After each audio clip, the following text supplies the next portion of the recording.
Welcome to Dr. Jalil Photography. Here is another episode of my novel focus taking technique. Today I'll be presenting this is my second episode on novel focus taking technique. I'll be doing a focus taking of this beautiful orange color flower. Before I start, let me explain my gears.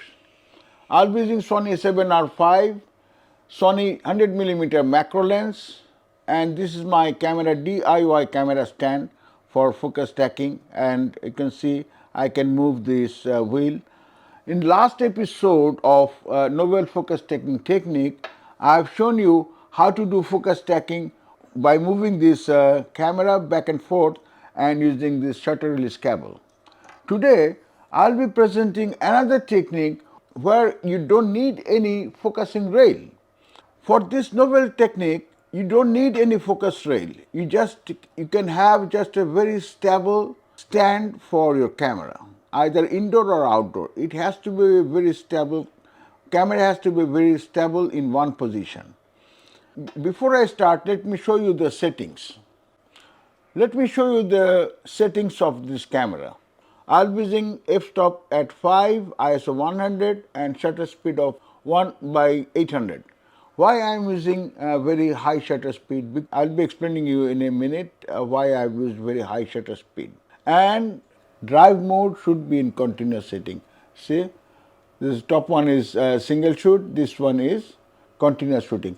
It is very important. You cannot do focus taking without this continuous shooting. About the lighting, I'll be using a DIY diffuser box for this focus taking. You can see this is a light box with plenty of LED light inside, and there is a wheel to set the angle of this subject. So this is my lighting system for this focus taking. For focus taking, I'll be using the focus picking in the camera setting. You can see wherever the focus, it is giving a red color focus picking. In this novel technique, I am not going to move this camera back and forth with this wheel.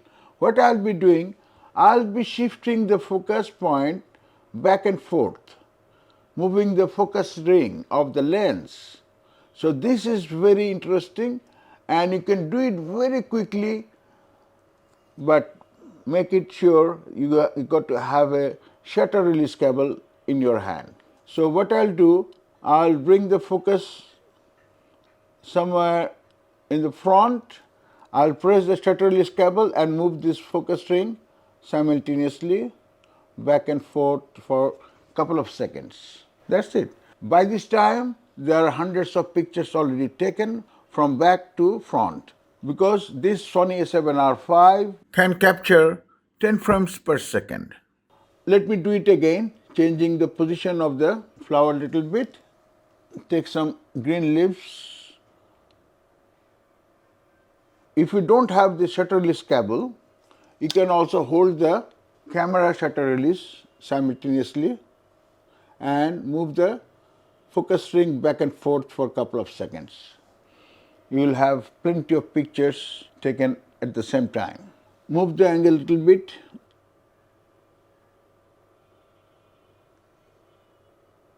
Changing the angle.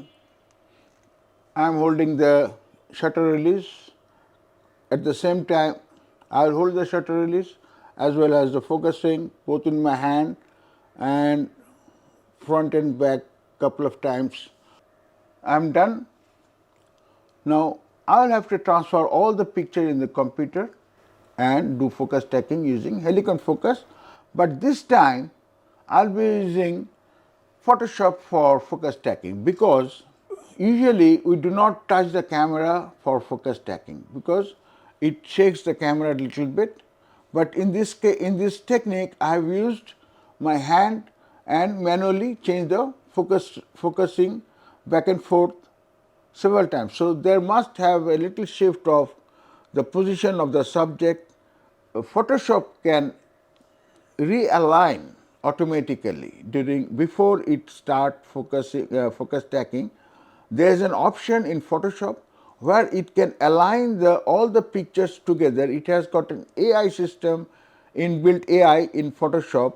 It aligns the pictures in one position and do focus stacking one after another. So, I will be using Photoshop for this focus stacking, not the Helicon focus. Helicon focus does not have a very good AI for alignment. It does, but it does not have as good as Photoshop. I will be showing some pictures with single shot as well as after focus stacking. So, you will understand why you do focus stacking. Now, I am going to show you three different focus stacking of this pink color beautiful flower in different angles by just moving the focus ring, not using any focus rail or moving the camera back and forth. Just watch this. This is first stacking. You can see these single shot pictures in different focus. There are four now, and this is the final one after focus stacking. Now the second stacking. Now you're watching the single shots in different focus. Some are out of focus, some are focused, some part are focused. Now you see the focus stacked one. Now in a third stacking in a different angle, these are the single shot pictures, four of them. I'm not going to show you the all. Now this is the focus stack. Do you see the difference? Very soon I'll be showing you how to do focus stacking in the field with insect. Why I'm trying to develop this technique and showing you this technique. In the field, whenever you do insect or you do flower even, there will be gentle breeze and there will be a slight movement of the subject because of the wind outside. Within this tabletop studio, I have a controlled environment. I don't have any outside wind shake my subject, but in the real scenario in outside or in the field, during macro work, there will be slight shifting of the subject because of the wind and also because of your holding the camera and lens. I will suggest you to use Photoshop for focus stacking, and hopefully in couple of weeks time I will be going for a macro work, show you a practical demonstration of the insect photography by focus stacking using a freehand, so that you can have a very sharp and good picture of your insect. If you like my channel, if you like my video, please subscribe, press the bell icon for my upcoming projects. If you have any question, please do not hesitate to put your comment in the inbox so that I can answer you all your questions about macro photography or focus stacking. If you are really interested in focus stacking, I have got plenty of videos, my older videos in this channel under the name of playlist of focus stacking. There are plenty of videos by manual techniques and other techniques.